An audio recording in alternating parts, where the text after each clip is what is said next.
오늘은 첫 번째 부흥성의 시간으로 준비해서 누림으로 영광을 이란 제목의 말씀으로 나누고자 합니다. 프로그램의 제목 그대로 생각하고 있습니다. 오늘 하나님의 말씀의 본문은 고린도 후서 9장 1절부터 5절까지 말씀입니다. 고린도 후서 9장 1절부터 5절 말씀 다 같이 읽겠습니다. 시작. 성도를 섬기는 일에 대하여는 내가 너희에게 쓸 필요가 없나니 이는 내가 너희의 원함을 알미라. 내가 너희를 위하여 마케도니아인들에게 아가야에서는 1년 전부터 준비하였다는 것을 자랑하였는데 과연 너희의 열심이 퍽 많은 사람들을 분발하게 하였느니라. 그런데 이 형제들을 보낸 것은 이 일에 너희를 위한 우리의 자랑이 헛되지 않고 내가 말한 것이 준비하게 하려 함이라. 혹 마케도니아 사람들이 나와 함께 가서 너희가 준비하지 아니한 것을 보면 너희는 고사하고 우리가 이 믿던 것에 부끄러움을 당할까 두려워하노라. 그러므로 내가 이 형제들로 먼저 너희에게 가서 너희가 전에 약속한 연보를 미리 준비하게 하므로 권면하는 것이 필요할 줄 생각하였노니 이렇게 준비하여야 참 연보답고 억지가 아니니라. 아멘. 오늘 본문의 말씀은 연보에 대한 중심의 말씀이거든요. 근데 거기서 연보란 초점보다는 준비라고 하는데 초점 두고 말씀을 나누고자 합니다. 예. 우리가 부흥성회를 통해서 첫째 날, 둘째 날, 셋째 날 이렇게 말씀을 나눌 텐데요. 이 모든 말씀들은 다 열매랑 이렇게 직결되어 있다고 보시면 됩니다. 우리가 누림으로써 영광을 이라는 이 주제로 지금 이렇게 수련회와 부흥회를 함께 이렇게 진행하고 있는데, 누린다는 것은 올해 표어를 초점 두고 있고요. 영광이라는 것은 내년 표어에 초점 두고 있습니다. 그래서 그 중간에 빠진 것이 뭐냐면 열매입니다. 누림으로 열매가 열리게 되고 그 열매로 바로 영광을 돌릴 수 있기 때문입니다. 그래서 열매에 항상 초점 두고 있다는 것을 생각하시면서 말씀을 들으면 좋을 것 같습니다. 오늘 제목이 준비해서 누림으로 영광을이죠. 준비와 열매와 깊은 연관이 되어 있습니다. 준비가 무슨 열매냐 뭘지 모르지만 준비가 잘 되어야 열매를 잘 맺을 수 있거든요. 준비가 안 되면 열매가 안 맺혀집니다. 준비를 철저히 할 때 그 열매가 아주 알찬 열매, 알곡이 맺을 수 있는 거죠. 준비함이 없이 아무 때나 막 씨를 뿌려보십시오. 아무 데나 준비함이 없이 밭도 개간하지 않고 아무 데나 씨를 뿌려보십시오. 열매 맺히겠습니까? 안 됩니다. 때도 준비해야 되고 또 시간도 준비해야 되는, 시간도 준비하고 공간도 준비해야 되는 겁니다. 그게 다 준비가 될 때 드디어 이제 뿌린 씨앗이 싹이 트고 드디어 열매 맺을 수 있는 시작이 되는 거죠. 또 나무도 마찬가지입니다. 이미 심겨 있는 나무라 하더라도 준비해야만이 열매를 많이 맺을 수 있고 또 좋은 열매 맺을 수 있습니다. 준비하지 않으면 좋은 열매 맺을 수가 없게 되는 거죠. 우리도 주님 안에서 좋은 열매 맺을 수 있도록 철저하게 우리가 하시니 믿음 안에서 새롭게 정말 주님의 그 준비함이 있길 부탁드립니다. 그래서 오늘 초점을 준비에 초점을 두고 나누고자 하는 것이죠. 나무 같은 경우 준비시키는 대표적인 것이 뭐냐면 거름입니다. 거름. 밑거름을 준다고 그럽니다. 이렇게 거름을 주어서 준비하게 하는 거거든요. 거름을 주지 않게 되면 준비가 안 되는 겁니다. 거름을 줄 때 비로소 준비가 될 수 있는 거죠. 그래서 우리는 주님 앞에서 철저히 거름을 줌으로 이제 미리 나무가 건강할 수 있고 영양분을 빨아들여서 바로 열매 맺을 수 있는 준비를 할 수 있도록 거름을 주게 되는 거죠. 이처럼 이 모든 준비가 그런 밑바탕부터 시작된 새롭게 된 그 모든 것들이 바로 열매로 직결되는 것입니다. 그러기에 이 준비에 대해서는 아무리 강조해도 지나치지 않습니다. 그러면 하나님은 준비하실까요? 안 하실까요? 성경은 하나님께서도 준비하신다고 분명히 말씀하고 있습니다. 하나님은 전지하시고 전능하신데 무슨 준비하시겠냐? 그냥 즉흥적으로 하지 않냐? 이렇게 생각하는 사람이 있거든요. 아닙니다. 하나님은 즉흥적으로 역사하지 않으십니다. 기분 내키는 대로 역사하지 않습니다. 그분도 다 준비하시고 계획하셔서 이제 그 모든 것들 하나하나를 다 진행시켜 가시는 거거든요. 그렇기 때문에 우리가 정말 우리 사람으로서 하나님도 이렇게 준비하시는데 우리 사람으로서 더 말할 것 없이 준비해야 되지 않겠습니까? 남들이 다 하니까 나도 해야 된다. 이렇게 부안해동하는 식의 그런 삶은 준비가 안 된 삶이기 때문에 결국은 실패하기 쉬운 거거든요. 남들이 어떻게 하든 상관없이 준비하셔서 차근차근 준비하셔서 그리고 마침내 하나씩 이루어갈 때 드디어 나무의 눈에서 싹이 트고 거기서 꽃이 피고 거기서 가지를 내고 또 이렇게 해서 마침내 정말 열매를 맺어가는 것처럼 똑같은 역사가 펼쳐지게 되는 겁니다. 우리도 이렇게 준비하는 때 이런 놀라운 역사들이 이루어지고 있음을 성경은 말씀하고 있습니다. 성경 말라기 3장에 보게 되면 이런 말씀을 합니다. 또 내가 내 사자를 보내리니 그가 내 앞에서 길을 준비할 것이요 또 너희의 구하는 바 주가 갑자기 그의 성전에 임하시리라 이렇게 표현하거든요. 그러니까 여기는 이제 후반절 전반절에 보게 되면은 내가 내 사자를 보내리니 그가 내 앞에서 내 길을 준비할 것이요 이렇게 표현합니다. 주님이 길들을 준비하기 위해서 먼저 그 사자를 보내시지 않습니까? 이렇게 해서 하나님의 일들도 그냥 즉흥적으로 된 것이 아닙니다. 하나님께서 그 아들을 보내시는 과정에도 그냥 하나님이 전제하시니까 그냥 척척척 해도 모든 게 다 되게 그럴 수도 있겠죠. 전제하시고 전능하시니까. 하지만 하나님께 그렇게 즉흥적이고 그렇게 되지 아니하고 하나님께서는 이제 모든 것들을 준비하셔서 진행시켜 가시는 거죠. 그래서 그의 아들이 오시기까지 수만 가지의 수많은 예언들을 통해서 준비하셨다는 것을 우리는 알 수 있게 됩니다. 구약 성경을 보게 되면 하나님의 아들이 오시기까지 바로 이렇게 준비하시는 거죠. 오늘 본문 말라기 3장 1절 이것은 말라기 3장 1절도 이것도 바로 주님을 위해서 준비하신다고 하시는 말라기 선지자가 말하고 있는 거거든요. 바로 내가 가기 전에 내 앞길을 준비하리라. 내 사자가 준비하리라. 이렇게 말하고 있는 겁니다. 그만큼 주님의 모든 것들 하나하나가 다 준비되어서 주님이 이 땅에 오시게 된 거죠. 이제 올해 성탄절이 곧 얼마 있으면 성탄절이 오게 될 텐데 주님이 오신 날이죠. 사양에. 바로 그 오심이 우연하게 뚝 떨어져 온 것이 아니라는 겁니다. 그 오심이 주님이 오신 것 자체가 그렇게 준비해서 하나하나 준비해서 마침내 주님이 오시게 된 거죠. 주님이 오시기에 앞서서 먼저 내 사자를 보내리니 그가 내 앞에서 또 주님의 길을 준비한다는 겁니다. 주님이 나갈 길들을 다 준비시킨다는 겁니다. 이렇게 될 정도로 정말 주님의 철저한 준비가 이루어지고 있음을 성경은 이렇게 분명히 말씀하고 있습니다. 우리 모두도 정말 주님의 이와 같은 준비를 확실하게 경험하는 주님의 성도가 되시기를 예수님의 이름으로 축원합니다. 할렐루야. 그래서 이사야서 40장 3절도 보게 되면은 주의 길을 예비하라. 사막에서 하나님의 대로를 평탄케 하리라. 이렇게 마태복음 3장 3절의 말씀을 이사야서가 거기 인용했는데 광야에 외치는 자의 소리가 있어 가로되 너희는 주의 길을 준비하라. 여기 준비하라고 그러죠. 준비하라. 또 그의 오실 길을 곧게 하라 하였느니라. 이렇게 말하는데 바로 여기 이사야서 말씀 40장 3절 말씀을 인용한 말씀입니다. 근데 이 말씀을 그대로 이사야서 말씀을 인용해 보면 주의 길을 예비하라. 사막에서 하나님의 대로를 평탄케 하라. 이렇게 말하고 있습니다. 준비하라는 것과 예비하라는 건 같은 거예요, 사실은. 같은 차원에서 보셔야 됩니다. 그렇게 해서 마침내 철저히 바로 광야에 외친 자 그가 누구냐? 주님이 앞서서 보낸 사자, 주님의 사자가 광야 외친 자가 되어서 이렇게 외친다는 거예요. 주의 길을 예비하라고 이렇게 외친다는 거예요. 주의 길을 예비하고 준비하라고 외칠 때 그가 외친 것이 무엇일까요? 회개입니다. 회개입니다.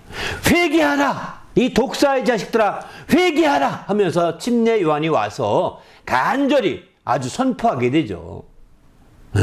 도끼가 바로 나무뿔에 놓였으니 회개하지 않으면 찌그리라. 이렇게 주님의 요한은 강력한 메시지를 증가합니다. 회개하는 것이 바로 주님의 길을 예비하는 지름길이라고 바로 주님의 요한은 가르쳐주고 있는 거죠. 그가 주님의 길을 예비하러 와가지고 그가 외치는 첫 음성이 회개하라 이거거든요. 그러기에 우리는 주님 앞에서 정말 주님의 길을 예비하기 원한다면, 우리도 정말 주님의 길을 예비하고 주를 위해서 살기 원한다고 한다면 이 회개부터 시작해야 되는 겁니다. 회개가 첫 번째 준비라고 볼 수가 있는 거죠. 회개하지 않고 준비하려고 하는 것은요, 준비가 아닙니다. 어떤 사람들은 회개하지 않고 자기 사업 준비를 열심히 합니다. 사업 준비보다 회개부터 해야 합니다. 어떤 사람들은 회개하지 않고 공부를 열심히 합니다. 내일 모레 시험이니까 열심히 합니다. 회개부터 해야 합니다. 내가 그동안에 공부할 때 나 잔머리를 이용했던 거 용서해달라고. 이제 하나님을 전적으로 의지하기 원한다고. 막 기도하고 회개부터 해야 되는 거예요. 그래야 준비하는 거고 주님을 위한 준비지, 내 잔머리와 내 지혜로 내가 시험을 보면 내 길밖에 내 길 예비하는 거예요. 내 길을 내 길을 예비하는 거거든요. 주의 길을 예비하는 것이 아닙니다. 여러분, 여러분의 길을 스스로 닦는 것으로 끝나려고 하십니까? 아니면 주님의 길을 예비하고 싶습니까? 우리가 주님의 자녀일진데 주의 길을 예비해야 되지 않겠습니까? 그러려면 회개로부터 시작되는 겁니다. 공교롭게도 예수님께서 말씀을 증거하십니다. 처음 복음서에 마가복음 보면은 처음 복음 전하는 것, 때가 차서 복음을 전하기 시작했는데 그때 예수님도 말씀합니다. 회개하라, 천국이 가까웠느니라, 이렇게 선포하십니다. 회개하라, 천국이 가까이. 예수님도 회개를 선포하시죠. 첫 일성이요. 이것은 우리가 준비한, 인간으로서 준비할 것 중에 최고의 준비 중에 하나라고 볼 수가 있는 거예요. 이렇게 준비되어야 주님께서 힘써주신 모든 것들을 누릴 수 있게 되는 겁니다. 주님께서 힘써주신 것들을 누리지 못하는 가장 큰 이유는 준비가 안 됐기 때문인 겁니다. 바로 제대로 회개가 안 된 것이죠. 세상으로부터 돌이켜서 하나님께로 돌아가고자 하는, 방향을 바꾸고자 하는 확실한 방향의 선회가 되어야 되는 거거든요. 그런데 두 발과 두 손은 다 뒤로 잡고 있으면서 눈만 쳐다보는 격처럼 이렇게 된단 말이죠. 이렇게 돼서는 바로 주님 앞에 귀하게 쓰여지기가 힘든 것이죠. 그러다 보니까 정말 주님이 우리를 위해서 베풀어 주신 그 모든 것들을 누릴 수가 없는 겁니다. 주님께서 준비해서 누리게 해주신 것들을 다 누리지 못하고 주님의 준비한 것과는 전혀 딴판으로 살고 있는 것이죠. 안타깝지 않습니까? 우리는 이번 부흥성회를 통해서, 이번 순회를 통해서 우리가 철저히 준비된, 주님이 준비해 주신 것들을 다 누림으로 이와 같이 귀한 영광도 있는 성도가 되시기를 예수님의 이름으로 축원합니다. 이를 위해서 꼭 필요한 것이 뭐냐? 첫 번째 준비가 바로 회개인 겁니다. 내가 세상에 중심을 뒀던 내 마음을 돌이켜서 하나님께로 돌이키는 겁니다. 방향을 선회하는 겁니다. 헬라어로는 메타노 헤테라는 말을 쓰는데 바로 방향을 돌이키라는 겁니다. 자세를 바꾸라는 것입니다. 하나님께로 자세를 바꿔 고쳐 앉아야 되는 겁니다. 우리 모두가 이렇게 해서 마침내 주님의 길을 예비할 수 있다면 최고의 정말 누림으로 최고의 영광을 돌릴 수 있는 성도가 될 수 있는 것이죠. 우리 모두도 이제 주님 안에서 회개하는 가운데 이렇게 철저히 준비해서 주님께서 준비해서 베풀어 주신 그 모든 것들을 누리는 성도가 되시길 다시 한번 부탁드립니다. 할렐루야. 성경은 그래서 말씀합니다. 성경은 정말 하나님의 준비하심에 대해서 강력히 말씀하고 있죠. 바로 그런 차원에서 볼 때 우리는 적극적으로 하나님께서 하시는 모든 일들이 즉흥적인 일이 아니라는 거, 다 준비해서 하나하나 다 진행시켜 간다는 사실을 우리는 잊어서는 안 되는 거죠. 우리가 적극적으로 그와 같이 생각해야 되는 거죠. 우리 모두도 하나님께서 베풀어 주시고 함께 하시는 놀라운 축복을 경험하는 주님의 성도가 되시기를 예수님의 이름으로 부탁을 드립니다. 할렐루야. 시편의 말씀 한 구절만 볼까요? 시편 68편 10절에 보면은 주의 회중으로 그 가운데서 거하게 하셨나이다. 하나님이여 가난한 자를 위하여 주의 은택을 준비하셨나이다. 이렇게 표현하지 않습니까? 이렇게 하나님께서 그 가난한 자들을 위하여, 특별히 심령이 가난한 자들을 위하여 이렇게 은택을 준비하셨다는 겁니다. 이렇게 준비하여 오신 것들을 우리가 누리기 원한다면 바로 우리가 주의 길을 위해서 바로 함께 준비해야 되는데 회개부터 시작되는 것이죠. 우리 모두도 이렇게 주님이 준비해 놓은 은택을 누리기 위해서 회개하는 성도가 되시기를 예수님의 이름으로 부탁을 드립니다. 할렐루야. 그런데 우리가 이렇게 준비하지 않으면 어떻게 될까요? 우리가 준비하지 않으면 오히려 준비하심을 믿지 않는 자가 된다면 대표적으로 이들은 어떤 반응이 나오냐면 하나님의 역사에 대해서 비웃습니다. 주님의 준비하심을 믿지 않는 자들의 공통점은 하나님의 준비하심을 말하면은요, 비웃어요. 에이, 하나님이 그렇게 하시겠어요. 에이, 그렇단 얘기죠. 그렇단 얘기지. 실제 그렇게 했냐는 거예요. 그러니까 여러분 아마 똑같은 설교 들어도 하나님이 준비해 놓으신 것들을 믿지 않는 사람들은요, 하나님이 준비하신다는 말을 믿지 않아요. 성경에 이런 말씀도 있죠. 욥기에 보면 38장 41절에 보면은 까마귀 새끼를 향하여 부르짖으며 먹을 것이 없어서 오락가락할 때에 그것으로 먹을 것을 너희 하나님 하늘 아버지께서 기르시나니 예비하신 자가 누구냐? 이렇게 표현하죠. 또 공중의 새를 보라. 심지 않고 거두지 아니하고 창고에 모아두지 아니하되 너희 하나님 아버지께서 기르시나니 너희는 이것들보다 귀하지 아니하냐? 욥도 말하고 있는 거고 우리 주님도 직접 말씀하시는 거죠. 까마귀 새끼를 위해서 예배하는 자가 누구냐? 또 공중의 새를 위해서 예배하는 자가 누구냐? 하나님이 준비하지 않겠느냐? 다 준비하신다. 너희는 더 귀한 존재다. 이러지 않습니까? 그럼에도 불구하고 이건 그냥 그렇단 얘기겠지. 만물적인 한 요소니까. 다 이렇게 순환이라 먹이 사슬에서 순환이 돼서 다 이어지는 거지. 이게 그냥 다 우리는 배웠잖아요. 먹이 사슬이라고 표현하잖아요. 그죠? 그리고 그렇게 순환 원리에서 이루어지는 것처럼 우리는 그렇게 학교에서 배웠지 않습니까? 그걸 하나님이 누가 준비해서 그렇게 됐다고 배웠나요? 아마 그런 사람 아무도 없을 것입니다. 성경만이 그렇게 말하고 있는 겁니다. 먹이사슬 자체가 하나님이 한 단계 다 준비해 놓으신 거라는 겁니다. 놀랍지 않습니까? 우리는 그냥 쉽게 먹이사슬이요. 또 이렇게 또 곡식을 먹고 나무 열매 먹고 새들 먹으라고 감나무 안 따고 이렇게 까치밥 먹으라고 안 따고 이게 다 인간이 선에서 베푸는 것처럼 생각할지 모르겠지만 아닙니다. 하나님이 준비하시는 거예요. 하나님이 준비해서 그렇게 하도록 하는 거거든요.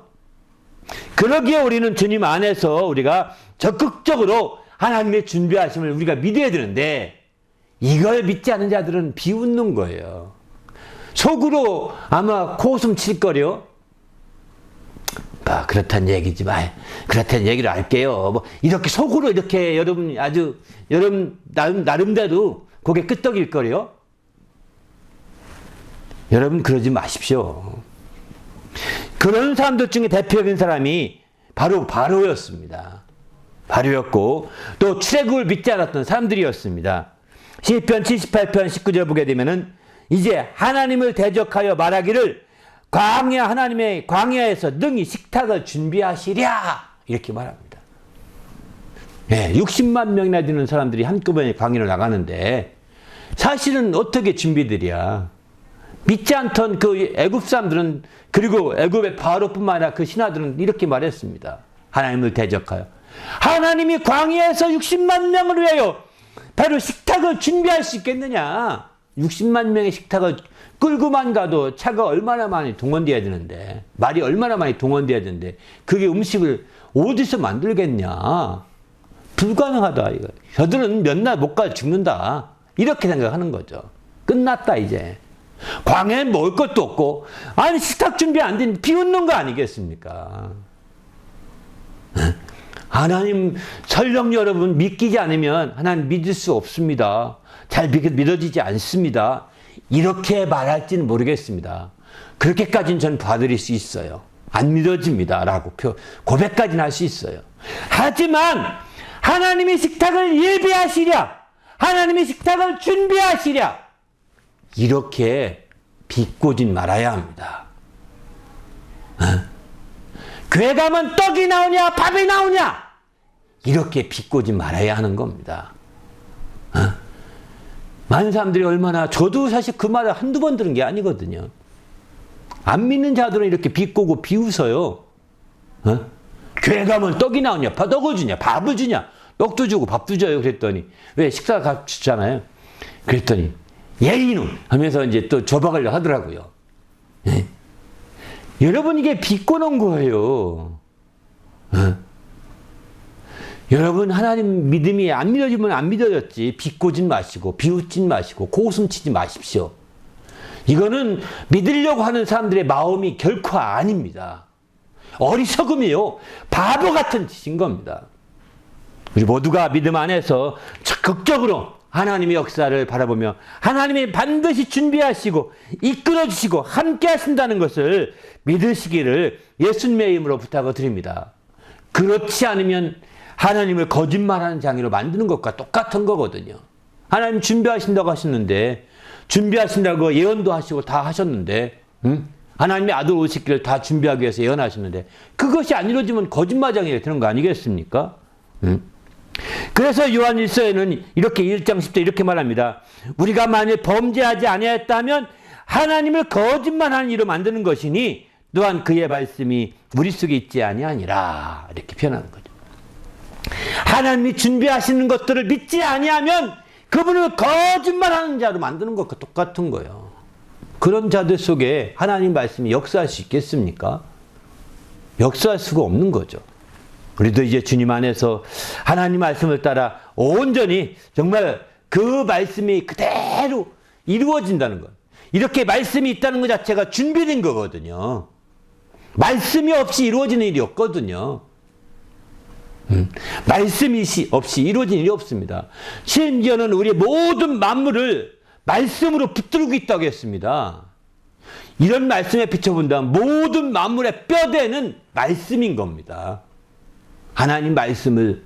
그래서 그 나무가 죽었다, 수백 년 된 이 아름다운 나무가 죽었다, 어느 날 부피가 제대로 돌아가자 다 흩어져서 없어지잖아요. 그 엄청나게 큰 나무가 부피가 없어집니다. 그렇게 되기 위해서는 말씀이 그 안에서 빠지는 순간에 그 나무는 죽고 썩기 시작해서 흩어지는 거예요. 원점으로 돌아가 버리는 겁니다.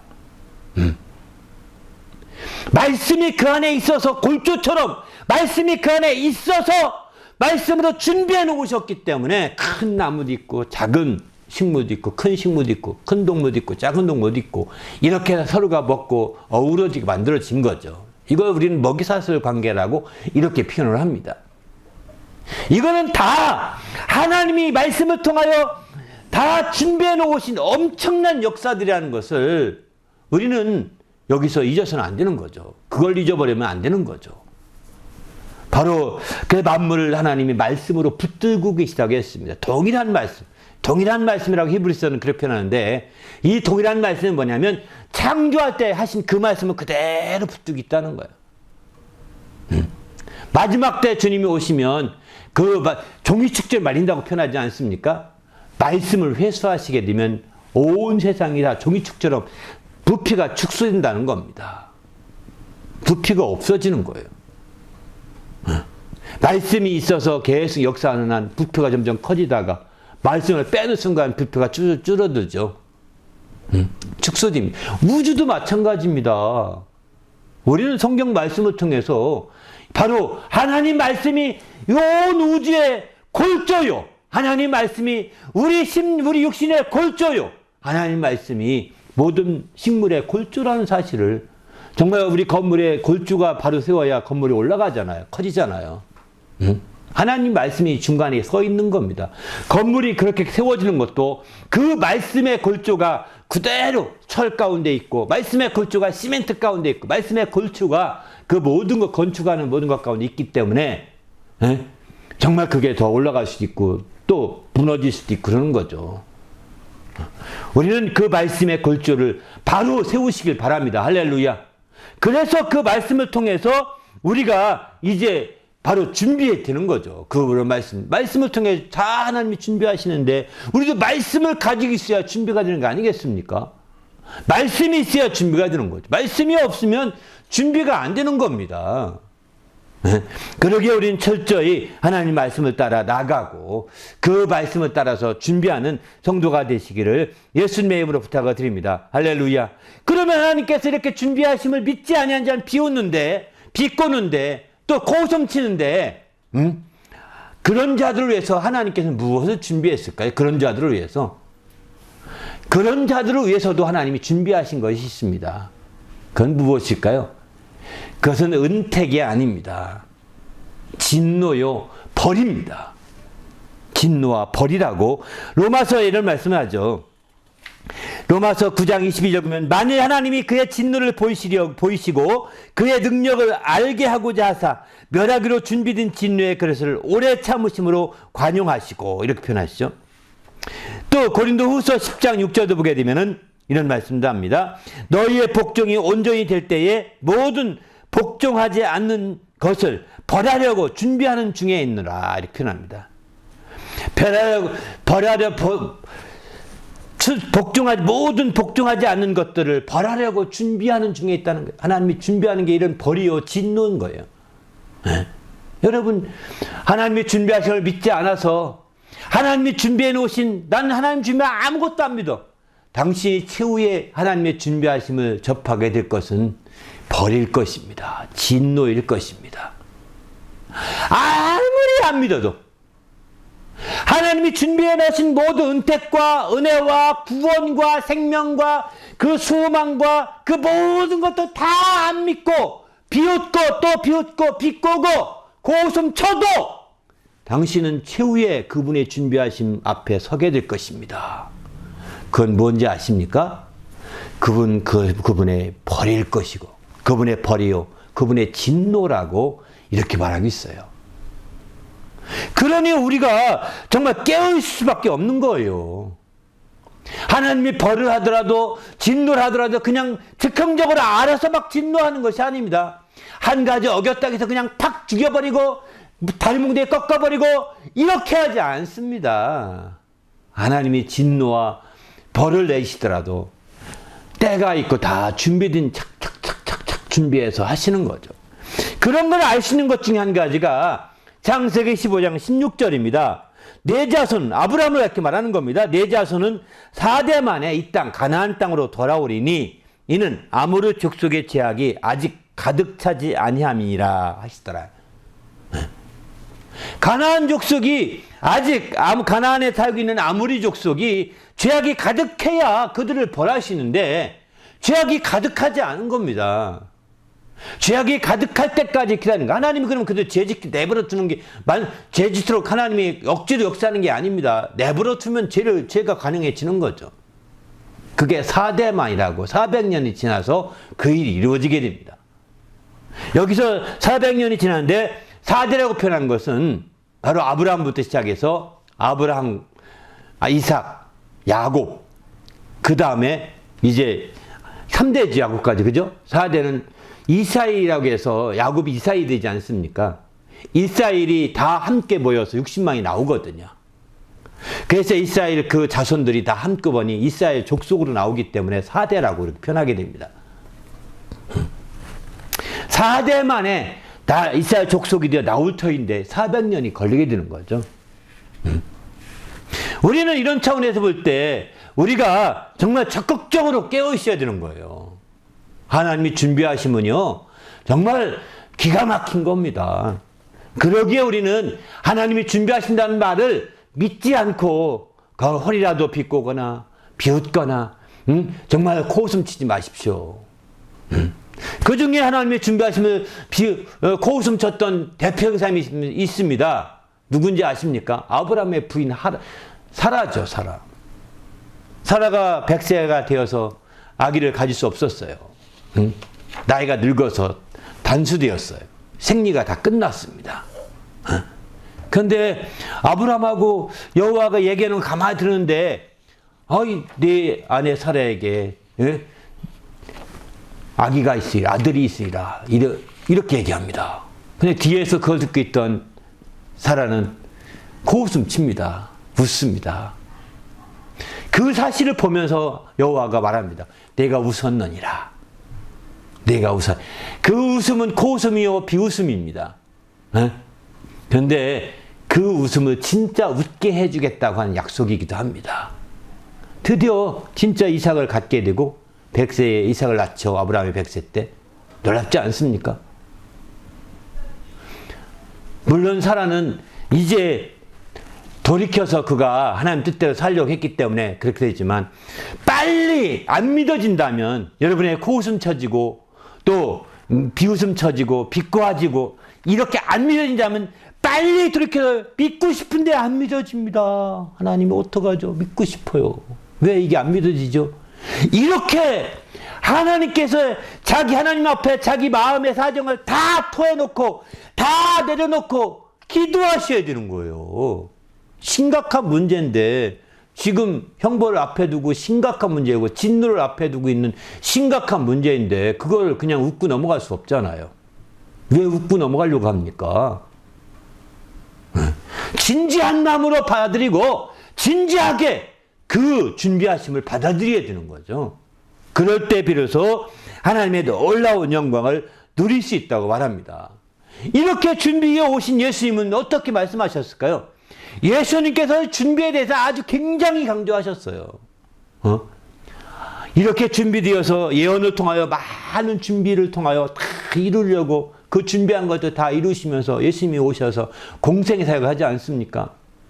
그러면서 그분이 준비에 대해서는 말씀하신 것 중에 대표적인 것은 바로 생각지 않을 때에 인자가 오리니 바로 너희는 준비하고 있으라, 이렇게 말합니다. 준비하고 있으라는 겁니다. 명령이에요, 이건. 누가복음 12장 40절도 너희는 준비하고 있으라, 생각지 않은 때에 인자가 오리라 하시니라, 이렇게 말하죠. 준비하고 있으라는 거예요. 누가복음 12장 47절은 주인의 뜻을 알고도 준비하지 아니하고 그 뜻대로 생각지 아니하는 종은 많이 맞을 것이다. 벌이 있다는 겁니다. 준비하지 않게 되면. 또 준비 중에 대표적으로 주님께서 비유로 든 말씀이 있죠. 신랑과 어떤 결혼식에 신랑을 맞으러 간 정말 그 처녀들 얘기죠. 현명한 다섯 처녀는 등불에 기름까지 다 준비했지만 현명하지 못한 어리석은 실급지 못한 처녀들은 등은 가지고 갔지만 기름을 준비하지 못했어요. 결국 그들은 어떻게 됐습니까? 준비가 안 되면 쫓겨나는 겁니다. 문 밖으로 쫓겨나는 겁니다. 참여할 수가 없는 겁니다. 이런 비유로 말씀하시면서 준비하라고 가르쳐주고 있는 거예요. 준비하지 않으면 이렇게 될 수밖에 없음을 아주 분명하게 말씀하고 있습니다. 바로 인자가 생각지 않은 때에 온다는 거예요. 이건 무슨 얘기냐면 주님의 재림을 이렇게 말하는 거거든요. 주님의 재림은 생각지 않은 때 오십니다. 분명히 오십니다. 여러분, 주님의 재림이 그냥 그렇다는 얘기죠. 온다고 하신 지 2000년이 지났는데 오시겠어요. 우리 시대는 안 와요. 저건 우리 시대는 안 올 거예요. 걱정하지 마세요. 여러분, 굉장히 용기 있는 척 말하지만 그런 말에 현혹되지 않기를 바랍니다. 우리 시대에 주님이 오실 줄 알고 준비해야 되는 겁니다. 오실 줄 알고 철저히 준비해야 되는 거예요. 안 오시면 천만다행이라고 생각하셔야 되는 거예요. 안 오시면 천만다행이, 안 오시고 내가 죽어서 주님을 만나러 간다면 한숨 그때 놔야 되는 거예요. 천만다행이다. 이렇게 생각해야 되지. 아니 정말 주님이 안 와요? 우리 시대는 그러니까 실컷 놀아도 돼요. 아닙니다. 주님은 반드시 오신다고 했습니다.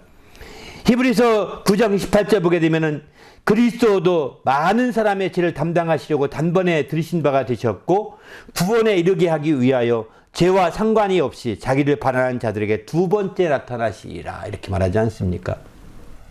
두 번째 재림이 있다는 겁니다. 주님이 죄를 담당하기 위해서 첫 번째 나타나셨고 그 단번에 자기를 들여서 죄를 다 속죄해 주셨죠. 구원해 주셨죠. 그리고 이 구원에 이르게 하기 위하여 죄와 상관없이 이제 완전히 구원의 영화에 들어가게 하기 위해서 죄와 상관없이 죄를 짓지 않고 죄 뜻대로 살며 주님을 바라는 자들이 두 번째 나타난다는 겁니다. 그러기에 우리는 주님 앞에서 정말 주님의 재림에 대한 마음은 확고해야 됩니다.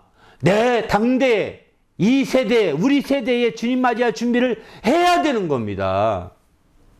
우리가 언제 육신이 죽을지 마감될지 아무도 모르는 것처럼 주님이 언제 올지 모르는 거예요. 왜냐하면 우리가 주님의 재림을 준비할 수 있는 기간은 우리 육신에 있는 기간만 준비할 수 있거든요. 육신이 살아있는 기간 동안만 준비할 수 있기 때문에 사실은 정신 바짝 차려야 되는 거예요. 주님이 재림하시기 전에 내가 먼저 죽을 수도 있기 때문에 더 우리는 깨어 있어야 되는 거죠. 내가 주님의 재림이 내 죽음보다 늦게 오시면 진짜 천만다행인 거예요. 더 준비할 수 있으니까 더 감사한 것 뿐이죠. 그러나 주님이 먼저 올 수도 있고, 그러나 내가 혹시 먼저 죽어서 주님의 재림을 앞서갈 수도 있는 거거든요. 어느 것이든 간에 우리의 준비는 거기서 끝나는 겁니다. 첫 번째로 다 끝나버리는 거예요. 그렇기 때문에 우리가 깨워서 우리가 준비하지 않으면 안 되는 거죠.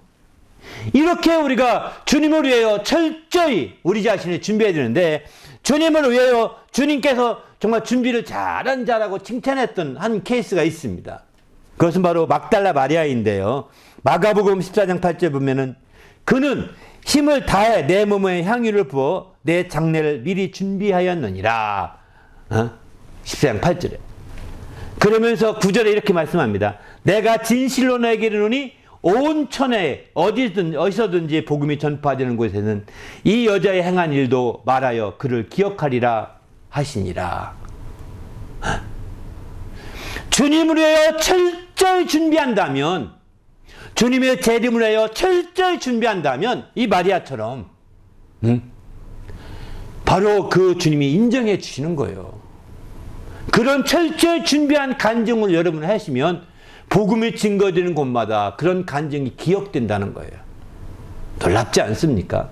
이 마리아 얘기 한 얘기 끝나지 않습니다. 마리아처럼 주님을 위하여 철저히 준비한다면 그 준비된 모든 일들이, 준비된 모든 간증들이 복음이 증거되는 곳마다 함께 전해져서 기억된다는 겁니다. 기억하게 된다는 거예요. 여러분 복음 전할 때마다 여러분 간증 듣지 않습니까? 다른 분 간증 꼭 인용하는 간증 있지 않습니까? 제가 간증 꼭 인용하는 간증 중에 한 가지 간증이 있는데, 많은 간증 중에 이건 꼭 인용합니다. 복음을 증가할 때마다 저는 그 어떤 광주에 어떤 장로님이 있었답니다. 근데 이분은 전도 사업을 하다 보니까 아마 컨비전샵 같은 사업을 한 것 같아요. 그러니까 사업을 하다 보니까 전도할 수 있는 기회가 없는 거예요. 그런데 이렇게 사무실에 사업하니까 자기 편의점 앞으로 늘 스님들이 온답니다. 광주에 절이 많잖아요. 그러니까 스님들이 오면 어느 날 기도하는데 다 복음을 전도하고 싶어서 애써 기도하는데 갑자기 스님이 들어오더라는 거야. 그래서 스님에게 복음을 전하기 시작했는데 막 울음이 막 복받쳐서 팍 울기 시작했대요. 어떻게 이 사람이 이렇게 불쌍해서 절간에 가 있다가 지옥 갈 생각하니까 얼마나 마음이 아픈지 모르겠더라는 거예요. 그래서 막 복음을 조금 전해놓고 막 붙들고 오니까 스님은 가지도 못하고 이 사람이 무슨 사연이 있나 보다 하고서 이제 앉아서 얘기를 듣기 시작했습니다. 그래서 울면서 막 또 얘기합니다. 그래서 계속 그랬다는 거예요. 그 다음에 또 그랬더니 이제 그 스님이 시큰둥하고 또 갔겠죠. 또 그 다음에 또 돌다가 또 왔습니다. 또 그 스님 붙들고 팍 물었습니다. 이렇게 그 스님들은 알다시피 교육을 하기 위해서 동량을 하잖아요.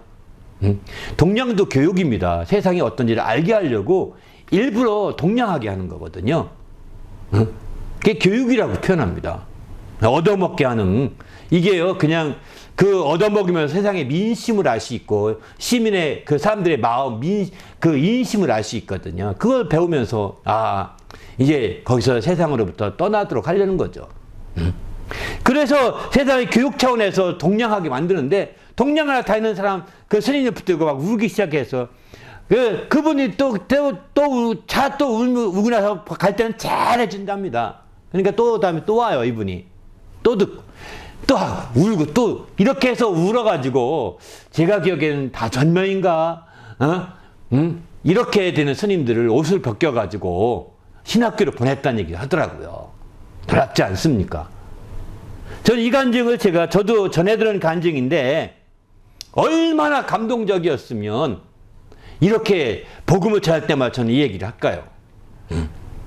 이처럼 이 여인의 말도 마찬가지겠죠. 장례를 해서 자기 향유옥합을 300데나리온이나 되는 향유옥합이 300데나리온이면 1년 연봉에 해당되는 겁니다.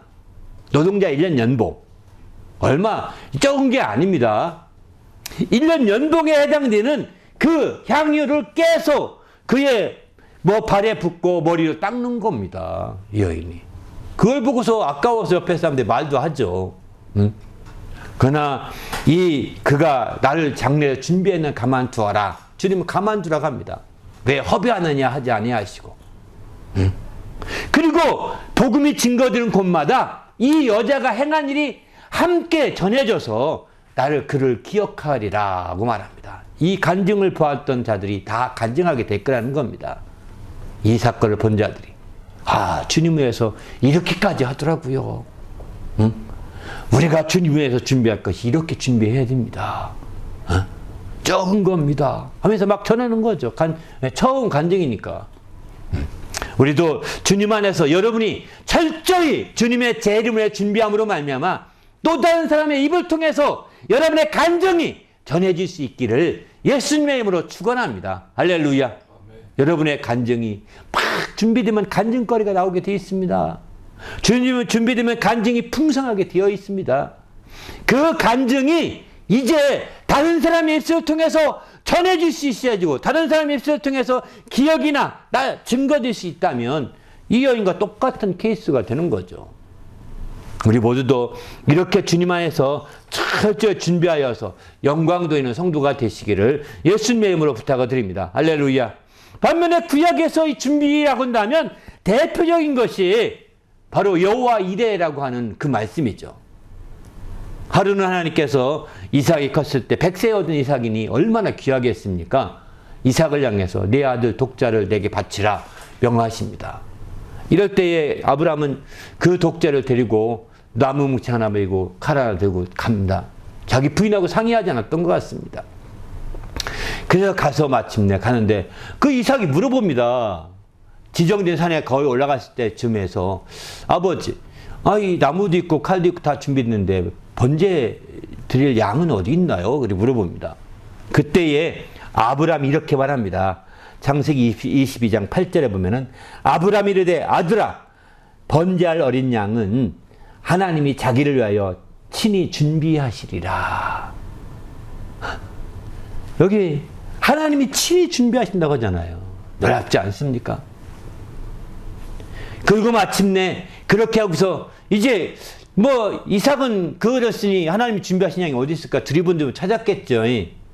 찾았으면 없는데 어느 두리번두분이 하고 있는데 이 아버지가 자기를 묶습니다. 여기 무릎 꿇어라. 기도한 다음에 묶습니다. 그리고 그를 얹어서 번제돈을 얻었습니다. 아마 이삭은 놀랐을 것입니다. 놀랐음에도 불구하고 아버지에게 소리치지 아니하고 아버지 왜 그러시 미쳤냐고 소리치지 않는 거 본다면 참 그의 순종함도 알 수가 있는 거죠. 그런데 여기서 그때에 하나님께서 정말 천사를 통해서 명하죠. 바로 아브라함아 그 자녀들 칼을 들고 찍으려는 순간에 손을 멈추라고 말합니다. 칼을 대지 말라고 말합니다. 그리고 마침내 뒤로 돌아보니까 어린 양 하나가 산양 하나가 뿔이 걸려있는 걸 보게 됩니다. 갈산풀에. 그래서 그 양을 대신 제어드리게 되죠. 그리고 나서 창세기 20장 14절 보게 되면 이렇게 말합니다. 아브라함이 그 땅 이름을 여호와 이레라 하였으므로 오늘날까지 사람들이 이르기를 여호와의 산에서 준비되리라 하더라. 바로 이 모리아 산에서 준비해 주신 것을 여기서는 기억해서 여호와 이레라고 붙이게 된 거죠. 예비하신 하나님이라는 뜻입니다. 바로 이렇게 하나님이 확실하게 준비해 주시는 거예요. 우리는 하나님이 준비하심을 믿고 하나님 명하신 대로 그대로 나가는 겁니다. 준비하심을 믿고 명하신 대로 나가는 거지. 준비하심을 믿지 않으면 명하신 대로 나가기 힘들거든요. 준비하심을 믿고 나가는 거죠. 이렇게 준비해야 될 것 중에 한 가지가 있는데 출애굽기 19장의 11절 보게 되면은 준비하게 하여 셋째 날을 기다리게 하라. 이는 셋째 날에 나 여호와가 온 백성의 목전에서 시내산에 강림할 것임이니 이렇게 표현하죠. 그래서 19장 15절 보게 되면 모세가 백성에게 이르되 준비하여 셋째 날을 기다리고 여인을 가까이 하지 말라 하니라 이렇게 표현하죠. 셋째 날이면 오늘날 우리가 수요 예배를 3일 기도회라고 표현하거든요. 수요일 날을 그렇게 말합니다. 제3일을 그렇게 말합니다. 셋째 날이 바로 율법을 받은 날입니다. 시내산에서. 다시 말해 하나님 말씀을 받은 날입니다. 그날 준비하는 차원에서 이제 기도하는 것이죠. 그 3일 기도회라고 초점을 두는 것도 그런 거죠. 보통 3일 기도회라고 표현합니다. 그래서 말씀 잠깐 두고 기도를 많이 하죠. 이렇게 준비하여 기다리라. 하나님 말씀이 이제 받도록 준비하여. 그 말씀을 받아가지고 이제 모세가 가지고 내려오게 되는 거죠. 여러분 수요일날 뭐 하십니까? 말씀을 받기 위해서 정말 여러분이 인도하는 그 목사님들이 말씀을 잘 받을 수 있도록 준비하여 기다려야 되는 거예요. 그날 기도해야 되는 겁니다. 어디에 있든지 간에 함께 모여서 하시면 최고겠지만 그날 함께 3일 기도회로 모여야 되는 거예요. 가족끼리라도 모여서 정말 내가 말씀 받기 위해서 기도하고 준비하여 기다리면서 기도하는 거죠. 기다리는 게 기도하는 거거든요. 바로 사도행전에 보면 성령이 임할 때까지 기다리라고 하지 않습니까? 그래서 그들은 기다리는 동안에 기도하잖아요. 저녁 기도하기 힘썼다고 하지 않습니까? 우리는 기도하는 게 기다리는 겁니다. 그렇게 해서 마침내 주일에 기도하고 주일에 말씀 받는 사람과 또 기도하지 않는 사람과 차이가 있는 거죠. 우리 모두가 이렇게 출애굽기에 보게 되면 정말 율법을 받을 때 많이 준비해서 기다리라고까지 이렇게 말합니다. 어쨌든 우리 주님 안에서 적극적으로 기다려서 주님 앞에 귀하게 쓰이는 성도가 되시기를 예수님의 이름으로 부탁을 드립니다. 이렇게 준비될 때 하나님 말씀이 믿는 자 속에서 크게 역동하게 되는 거거든요. 사람 말로 들리지 아니하고 하나님 말씀을 들리게 되는 거죠. 데살로니가서 2장 13절 보게 되면은 우리가 하나님께 끊임없이 감사함은 너희가 우리에게 들은 바 하나님의 말씀을 받을 때에 사람의 말로 받지 아니하고 하나님 말씀으로 받음이니 진실로 그것이 옳도다. 이 말씀이 또한 너희 믿는 자 가운데서 역사하느니라 이렇게 말합니다. 바로 준비해서 기도하고 준비해서 기다리는 자들에게는 하나님 말씀이 사람 말로 들리지 않는 거죠. 사람이 전하는 말씀이라 하더라도 사람 말로 듣지 아니하고 하나님 말씀으로 들려지게 되고 들려진 그 하나님 말씀이 우리에게 큰 힘이 되는 거죠. 큰 능력이 되는 거죠. 그 말씀이 힘이 되고 능력이 되어서 마침내 믿는 자 속에서 크게 역사하고 역동한다, 움직인다는 겁니다. 우리 모두도 주님 안에서 하나님 말씀을 통하여 이렇게 정말 역사하는 역사가 펼쳐지시길 바랍니다. 그러기에 우리는 주님 앞에 깨어 있어야 되는 거죠. 철저히 준비하기를 힘써야 되는데 이렇게 준비해야 될 이유 중에 오늘 본문이 이렇게 말합니다. 바로 우리가 주 안에서 일하는 것들이 헛되지 않게 하기 위해서 준비해야 된다라고 말하고 있습니다. 우리가 준비해야 될 이유 중에 한 가지가 가장 큰 이유입니다. 준비할 때 우리가 이 주님의 안에서 일하는 것들이 다 헛되지 않을 수 있다는 겁니다. 9장 3절에 이렇게 말씀하죠. 헛되지 않고 우리의 자랑이 우리의 그 믿음의 수고가 헛되지 않고 자랑도 헛되지 않고 수고도 헛되지 않고 다 헛되지 않게 하기 위해서 내가 말한 것 같이 준비하라는 겁니다. 너희 믿음을 내가 간증하면서 자랑했는데 그것이 헛되지 않게 하기 위해서 너 간증이 헛되지 않게 하기 위해서 준비하라는 겁니다. 너희의 믿음이 헛되지 않게 해서 준비하라는 겁니다. 우리가 주님에서 열심히 해놓은 모든 것들이 다 헛되지 않기 위해서 준비해야 되는 겁니다. 준비하게 하렴이라고 표현하지 않습니까? 준비할 때에, 더 철저히 준비할 때에 우리가 수고한 것을 헛되지 않는 거예요.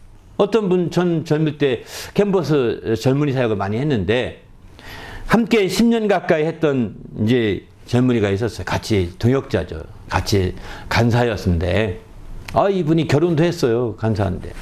그리고 결혼하기까지 열심히 했습니다. 그렇게 해서 학교 학창시절 말할 것도 없고 그 위에도 10년 가까이 열심히 했는데 어느 날 이제 그만두게 해서 사임을 하더라고. 간사 사임을 하면서 그가 직접 들은 건 아닌데 했다는 말이 전해지는데 내 청춘을 돌려다오 이런다는 겁니다. 내 청춘 10년을 내가 어떻게 왜 이렇게 지냈는가 이런 생각을 한다는 거예요. 젊은 10년을 왜 이렇게 살았지? 왜 이렇게 지냈을까? 후회하는 거죠. 허망하게 생각하는 거죠. 헛되게 여기는 거죠. 과연 헛될까요? 저는 그렇게 살았고 그것 때문에 지금까지 이렇게 왔거든요. 지금 제 삶이 헛될까요? 아닙니다. 우리가 수고하고 애쓰고 힘쓴 것들이 헛되지 않게 하려고 더 준비할 필요가 있는 거예요. 우리가 그동안 애쓴 것도 있습니다. 힘쓴 것도 있습니다. 수고한 것도 있습니다. 우리의 젊음을 다 바쳤고 저는 그야말로 직장에 직자도 모르고 그저 학교 졸업한 다음에 이 길로 그냥 쭉 세상 몰라요. 솔직히 몰라요. 그리고 오로지 주님의 외길로만 달려왔는데 과연 헛된 걸까요? 이게 헛되지 않게 하려니까 더 주님의 나를 준비해 가야 되는 거죠. 그것을 더 준비하면 준비할수록 우리의 삶이 더 보람있고 그것을 더 준비하면 준비할수록 우리의 삶에 더 가치가 있고 더 행복해지게 만드는 거거든요. 준비하지 않으면 행복해지기보다는 후회하게 되고요. 준비하지 않게 만족보다는 아주 불평과 원망하게 되는 그런 삶으로 변해가는 거죠. 여러분 입에서는 불평과 원망이 많으십니까? 아니면 정말 후회하는 것이 많으십니까? 헛되게 여기는 것이 많으십니까? 당신은 준비가 제대로 안 되어 살고 있다는 것을 나타내는 겁니다. 준비가 제대로 안 되어 살고 있으면 당신 입에는 반드시 후회가 나타날 것이요. 원망과 불평이 나올 것이요. 그것이 다 불행의 싹으로 싹 틔울 수밖에 없을 것입니다. 준비하십시오. 좀 잠 좀 줄이고 준비하십시오. 좀 게으르지 말고 준비하십시오. 좀 일찍 준비하십시오. 그것이 당신을 더 행복하게, 준비하는 그들이 더 보람있게, 더 만족하게 만들어질 수 있어요. 우리가 준비하지 않기 때문에 그런 어처구니 없는 그런 결과들이 빚어지게 되고 결과들로 여러분 앞에 당장 나타날 때 여러분 헛뚱한 정말 뭐라고 할까요? 아주 무너질 것 같은 태산이 무너질 것 같은 그런 아주 정말 그런 충격까지도 받을 수도 있는 거죠. 우리는 주님 안에서 준비된다면 어떤 일을 당하더라도 그렇지 않을 것입니다. 오히려 더 행복해질 것이요. 오히려 더 만족할 것이요. 오히려 더 정말 주님 안에서 보람을 느끼게 될 것입니다. 할렐루야. 바로 헛되지 않게 하기 위해서 준비하기 때문이죠. 우리가 수고한 것들을, 우리가 애쓴 것들을 헛되지 않게 하기 이렇게 한 것이 바로 준비하기 때문에 우리는 행복해질 수 있는 겁니다. 그러면 우리가 준비하되 어떤 일에 우리가 준비해야 합당할까요? 성경은 디도서 3장 1절에 이렇게 말합니다. 너는 그들로 하여금 통치자들과 권세 잡은 자들에게 복종하며 순종하며 모든 선한 일을 행하기를 준비하게 하며 이렇게 표현합니다. 디도서 3장 8절에 보게 되면은 또 이렇게 하반절에 이는 하나님을 믿는 자들로 하여금 조심하여 선한 일을 힘쓰게 하려 함이라. 이것은 아름다우니라 사람들에게 유익하니라 이렇게 표현합니다. 바로 그렇습니다. 바로 바로 모든 선한 일을 행하는데 준비하게 해야 된다는 겁니다. 우리가 준비하는 것 가운데 초점은 다른 거 아닙니다. 우리가 주님의 재림의 날을 준비한다고 했는데 그날에 무엇을 준비할 것이냐? 모든 선한 일을 행하는데 준비하는 것이죠. 여러분, 우리가 공부를 해도요, 공부 그 자체가 준비긴 하지만 방향 설정이 정확히 돼야 되거든요.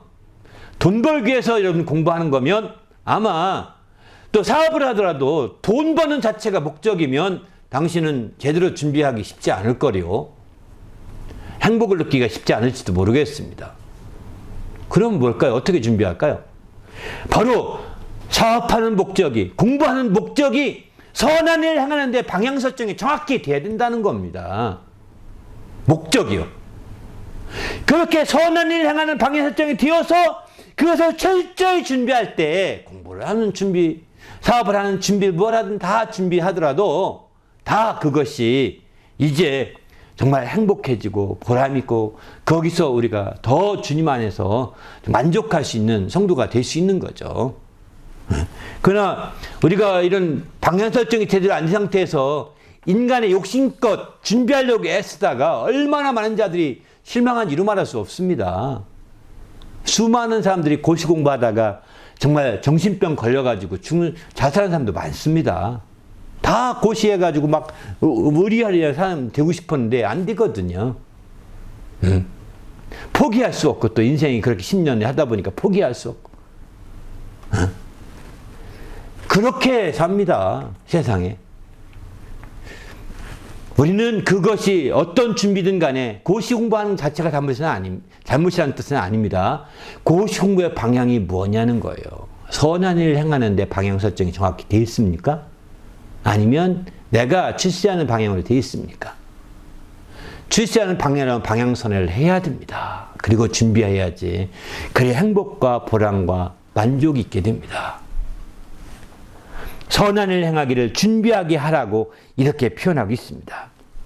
우리 모두도 선한 일을 행하게 준비하게 돼야 되는데 이렇게 선한 일에 모든 선한 일에 준비함이 되게 하려면 어떻게 해야 될까요?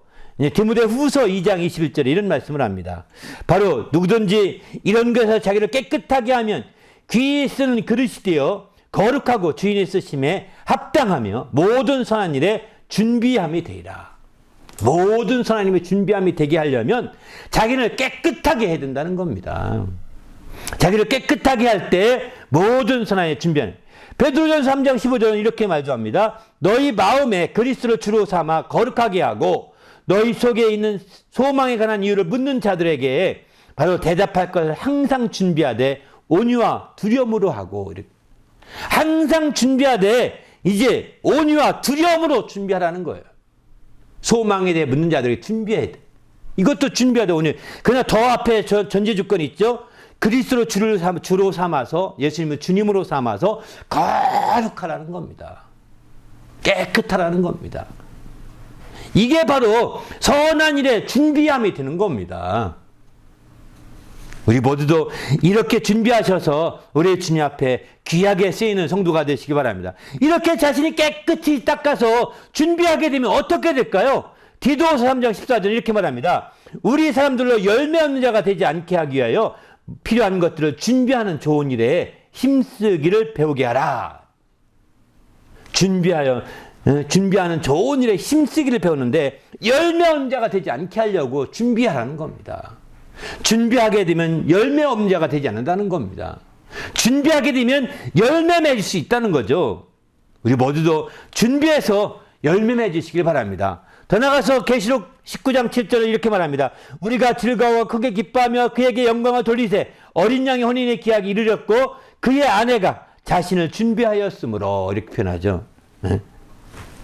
바로 교회를 아내라고 표현하는데 교회가 단장해서 준비하였다는 겁니다.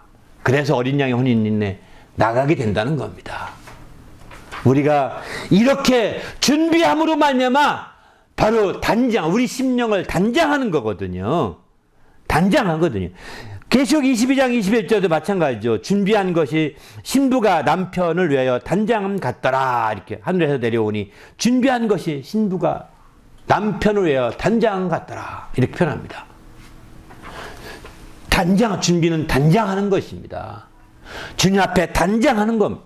그리고 마침내는 이제 주님과의 열매를 맺어가는 자가 되는 것이죠. 열매는 하루아침 맺는 것이 아닙니다. 알곡은 하루아침에 나오지 않습니다. 준비할 때 나오는 겁니다. 길게 준비하면 준비할수록 더 좋고 더 알찬 알곡이 맺을 수 있는 것이죠.